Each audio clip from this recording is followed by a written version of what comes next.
नमस्ते।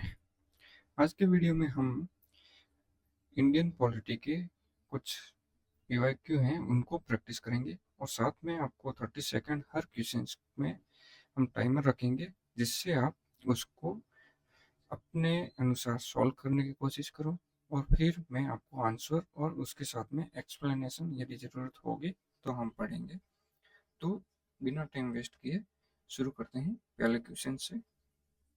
पहला क्वेश्चन है, निम्नलिखित में से किस अधिनियम में कलकत्ता में सर्वोच्च न्यायालय की स्थापना का प्रावधान है? आपके पास टाइम है 30 सेकेंड। आप कोशिश कीजिए कि 30 सेकेंड में जल्दी से इसको पूरा कर दें।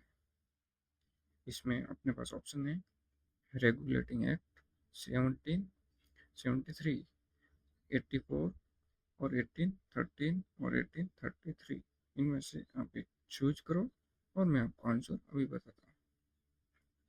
6, 5, 4, 3, 2, 1। Time and. अब हम देखते हैं इसका जो आंसर है वो है रेगुलेटिंग एक्ट 1773। तो इसका एक्सप्लेनेशन हम पढ़ते हैं कि 1773 रेगुलेटिंग एक्ट में कलकत्ता में सर्वोच्च न्यायालय की स्थापना का प्रावधान है और इसमें जो प्रथम मुख्य न्यायाधीश थे वो थे एलिजा इम्पे। आप ये याद रख सकते हो। वैसे अभी तक किसी एग्जाम में आया नहीं है, लेकिन आ सकता है क्योंकि रेगुलेटिंग एक्ट का बार बार पूछा हुआ है कि सबसे पहले सुप्रीम कोर्ट की स्थापना कहाँ पर हुई थी, तो कलकत्ता में हुई थी। और कौन से एक्ट के तहत हुई थी, तो 1773 के एक्ट से। नेक्स्ट क्वेश्चन पे आते हैं। ये क्वेश्चन से पढ़िए, 30 सेकेंड है और इसमें है नियंत्रक परिषद सर्वोच्च न्यायालय की स्थापना। ये तो आपको पता होगा, सर्वोच्च न्यायालय की स्थापना जस्ट अभी अपन ने क्वेश्चन किया, तो वो है 1773। बाकी आप देखिए कौन सा आपको इसमें से चूज करना है।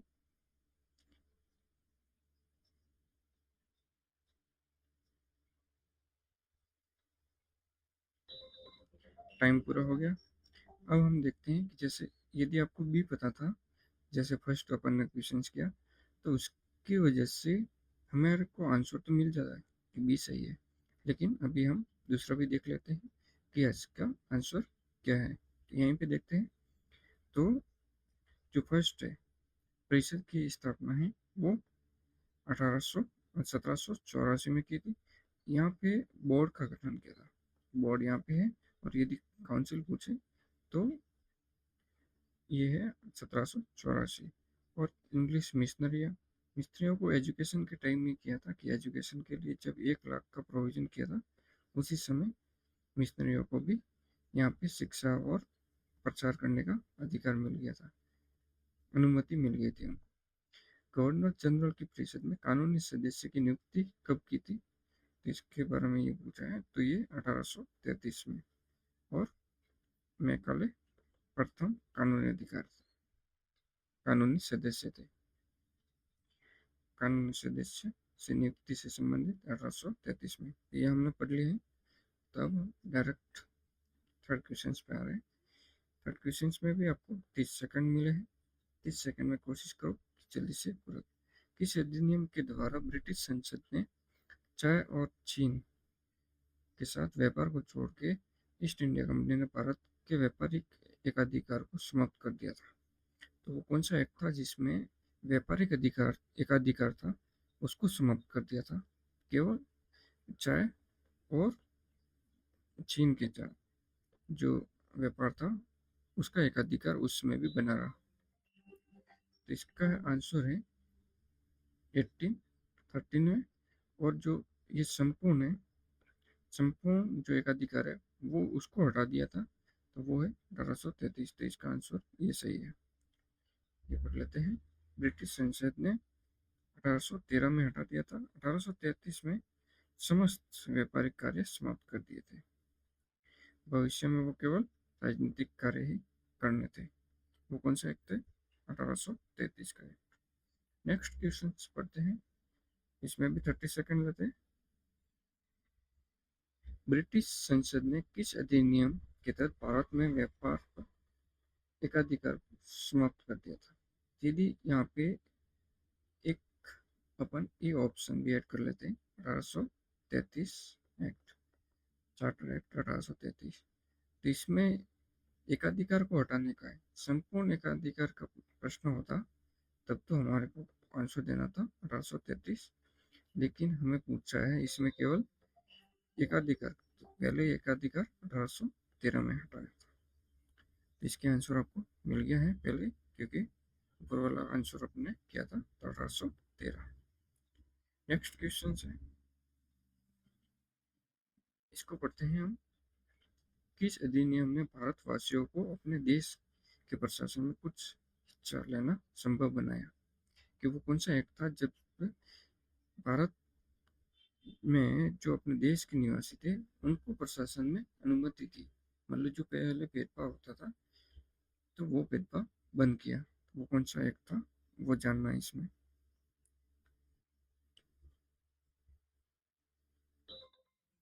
देखते हैं इसका आंसर, वो है चार्टर एक्ट 1833। उसमें जो धर्म के नाम पे जन्म स्थान, वंश, वर्ण, कलर के हिसाब से जो भी पहले अयोग्य थे उनको अब अधिकार मिल गया कि वो किसी भी तरीके से प्रशासन में भागीदारी ले सकते हैं।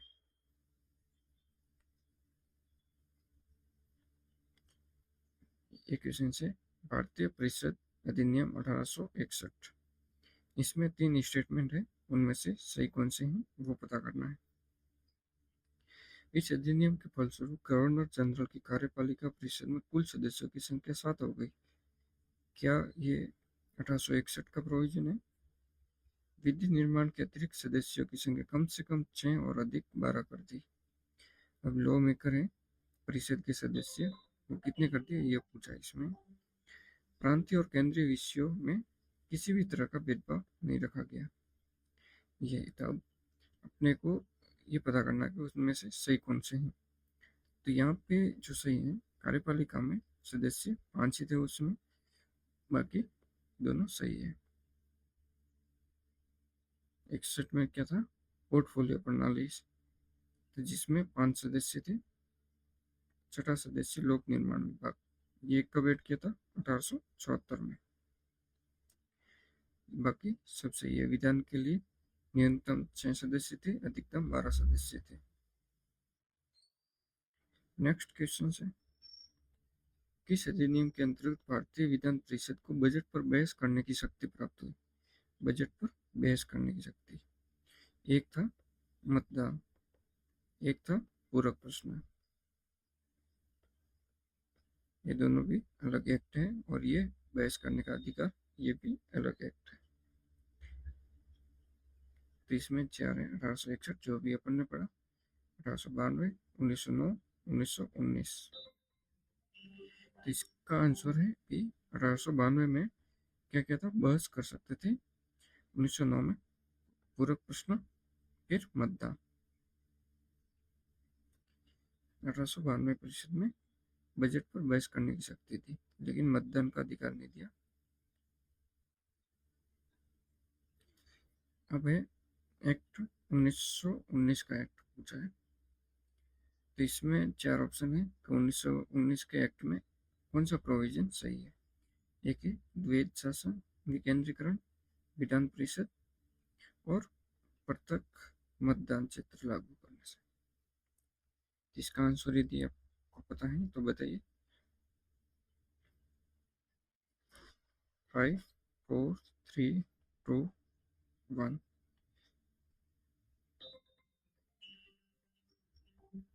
इसका जो आंसर है वो है ए, प्रत्यक्ष मताधिकार क्षेत्र लागू करने से।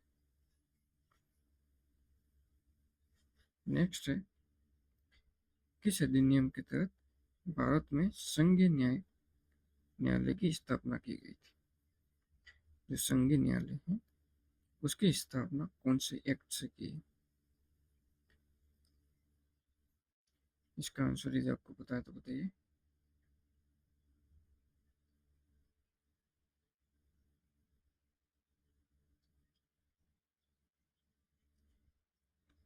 3, 2, 1 ये है। इसमें 1935 के एक्ट से की थी।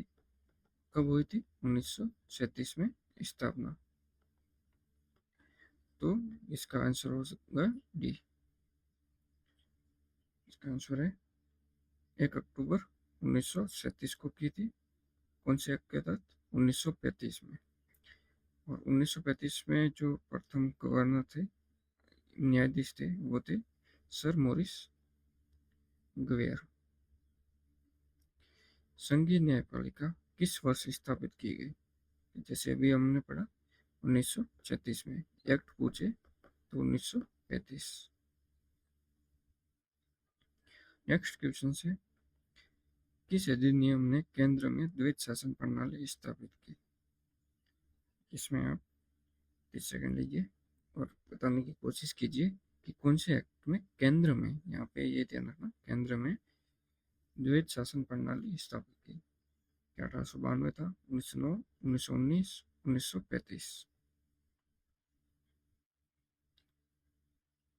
10 सेकंड कोशिश कीजिए, कोई एक ही आप सेलेक्ट कर लें और उसके बाद में दिमाग में रखें कि इसका सही आंसर क्या हो सकता है। तो इसका सही आंसर है 1935 का एक्ट। इसका एक्सप्लेनेशन पढ़ लेते हैं कि 1935 में जो द्वैत शासन है वो केंद्र में स्थापित किया था और फेडरेशन भारतीय संघ की स्थापना की थी। प्रांतों में द्वैत शासन कब स्टार्ट किया था? 1909 में। द्वैत शासन में क्या था? एक तो आरक्षित विषय थे, एक हस्तांतरित। हस्तांतरित तो विधान परिषद को दिए थे, आरक्षित किसके पास रहते थे? गवर्नर जनरल के पास। नेक्स्ट क्वेश्चन है 1919 भारत शासन अधिनियम। ये पूछा है 1919 एक्ट के कौन कौन से प्रोविजन है। इसमें है प्रांतों में कार्यकारिणी सरकार द्वैत शासन की व्यवस्था। क्या प्रांतों में द्वैत शासन की व्यवस्था 1919 के एक्ट से हुई? मुसलमानों के लिए पृथक सांप्रदायिक निर्वाचन मंडल, क्या ये 1919 है या फिर 1909 है? अपन ने क्वेश्चन करके आए हैं। केंद्र द्वारा प्रांतों को विधायी शक्ति हस्तांतरण, तो इनमें से आपको कौन सा सही लग रहा है? ये यूपीएससी प्री में आया हुआ है 2012 में। जो भी सही लग रहा है बताइए। इसका सही आंसर है दोनों, ए और सी। दूसरा है, इसका आंसर हम पहले भी करके आए हैं 1909। तो पीवाईक्यू क्यों हो तो हमें यहाँ पे एलिमिनेट करने में आसानी होती है। यहाँ पे द्वैत शासन, राज्यों में द्वैत शासन की स्थापना की थी आरक्षित और हस्तांतरित 1919 में। 1919 का वापिस आरक्षित और ट्रांसफर जो विषय हैं उनके बारे में पूछा है। आरक्षित के रिजर्व कौन कौन से रखे थे तो उसके बारे में ये प्रश्न है। तो इसमें जो स्थानीय स्वशासन है उसको ट्रांसफर किया था, बाकी सभी आरक्षित ही थे 1, 3 एंड 4। निम्नलिखित में से किसने ब्रिटिश भारत में प्रांतीय स्वायत्तता शुरू की? ये झारखंड पीसीएस 2021 में आया हुआ। बताइए प्रांतीय स्वायत्तता कौन से एक्ट से की है? तो अभी जैसे अपन ने पढ़ा कि आरक्षित और उनको ट्रांसफर करने, कौन से एक्ट में की थी? 1919 में। इसमें केंद्र में द्वैत शासन। ठीक है, इसका आंसर है डी। 1919 से हुई, 1935 में विस्तारित किया प्रांतीय विषयों को। केंद्र में द्विसदनीय विधेयक कब आई? ये पूछा है केंद्र में द्विसदनीय विधेयक कब आई? तो ये आई थी 1919 के एक्ट से। द्विसदन जैसे भी राज्यसभा और लोकसभा है वो 1919 से शुरू है। यहाँ पॉज करके पढ़ लीजिए एक बार पूरा। नेक्स्ट क्वेश्चन है 1919 मॉन्टेग्यू चैम्सफोर्ड सुधारों में 2021 वर्ष से अधिक आयु की सभी महिलाओं, ध्यान देना यहाँ पे, सभी महिलाओं को मताधिकार की अनुमति मिल गई। 1935 के एक्ट में विधानमंडल में महिलाओं के लिए आरक्षित स्थानों का प्रावधान किया गया। इसमें से कौन सा सही है? सही पूछा है यूपीएससी परीक्षा 2021 का क्वेश्चन है। तो इसमें आप देख सकते हैं कि ये सभी वाला ये तो गलत है, क्योंकि उसमें ओनली किसको मिलती थी? जिसके पास प्रॉपर्टी हो और एजुकेशन, उसके हिसाब से मतदान का अधिकार मिलता था। पहला गलत है और दूसरा सही है। निर्वाचन उसमें महिलाओं को भी दिया था, श्रमिकों और दलितों को भी 1935 के एक्ट में रिजर्वेशन मिला था। जैसे 1909 में मुस्लिम और 1919 में सिख और ईसाई ऐसे मिला था, और 1935 में दलित, महिला, इस प्रकार से ये तीनों एक्ट ये किसमें है? आरक्षित स्थान विधानमंडल में। नेक्स्ट है भारतीय सिविल सेवा में कौन सा कथन सही है? 1919 में भारतीय सिविल सेवा में एकल परीक्षा का प्रावधान किया जो भारत में होनी थी। उससे पहले क्या होता था? 1854-53 से ब्रिटेन में होते थे, ब्रिटेन में एग्जाम होती थी। 19 के एक्ट से 1922-23 के आसपास भारत में एग्जाम होनी स्टार्ट हो गई। भारतीय सिविल सेवा 1941 से भारतीयों का प्रतिशत यूरोप वासियों से अधिक था। तो क्या यह सही है? तो एकदम सही है, दोनों कथन सही है। इसका एक्सप्लेनेशन पॉज करके एक बार पढ़ सकते हैं। नेक्स्ट क्वेश्चन है केंद्रीय विधानसभा 1919 के एक्ट के तहत कब निर्वाचन हुआ? इसमें निर्वाचन पूछा है इसके एक्ट के तहत कब कब हुए हैं, तो वो पूछ रहा है इसमें। तो जैसे निर्वाचन एक तो 1926 को हुआ, 1945 को हुआ, इसके बाद में संविधान सभा बनाई गई थी। यार इसमें हुआ है 2018।